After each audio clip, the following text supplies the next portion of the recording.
More and more laws are being created every month, every year, every week that curb our rights and our freedom. These are the laws created by the governments and the people we put into positions of authority, our servants that are supposed to serve us, right? And these servants are making laws that constantly curtail and decrease our rights and our freedoms. It has turned our planet into a planet of brands, corporations, and where jobs are promised to people.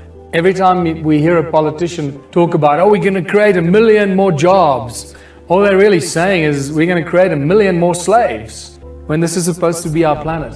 What this really points to is the fact that this thing called money has infiltrated every crack and crevice of our existence.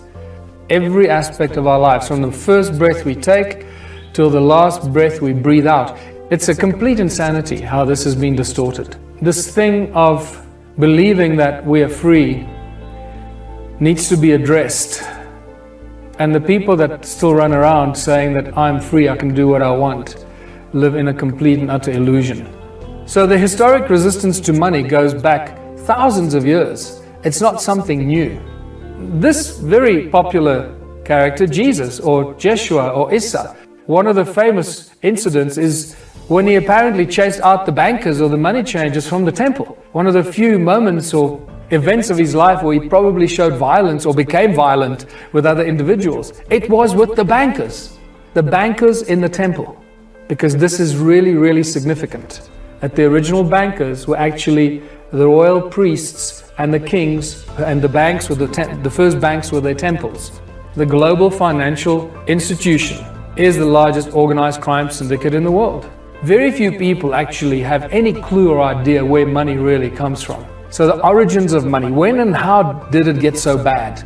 What was the first money created? How did it come into existence and creation? The critical information about the origins of money comes to us from the Sumerian text, the Sumerian tablets, that give us a lot of information about the earliest kings, the first kings of the world, and a lot of other information. That there was a time in history, these gods that were causing havoc on planet Earth, and especially in the land of Sumer and interacting with the Sumerian people. There was a time that the royal bloodlines suddenly emerged on Earth.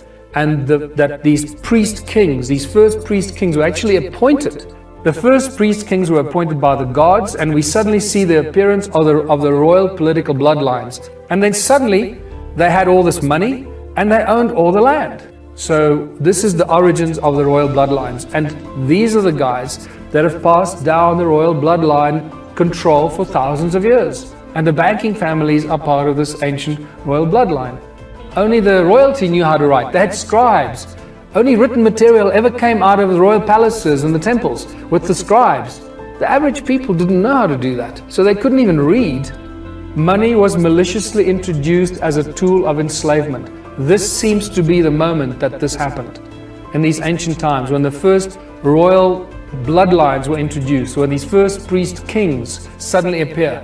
Because most of us are under the misconception that money is a consequence of thousands of years of barter and trade. Money was maliciously introduced as a tool of enslavement. That is its only pure intent, is to enslave people. Instead of having chains and whips, you have a thing called money. The first kings owned all the land. They were the first bankers, and the temples were the first banks. Somehow imbued with some sort of black magic that has turned people into mumbling idiots. Look what money does to people. It makes some people go crazy. It makes people commit murder. It makes people kill their families, kill their friends, kill their partners. It makes people commit horrendous crimes because of this thing called money. It's tainted with blood, and this is what we need to get away from.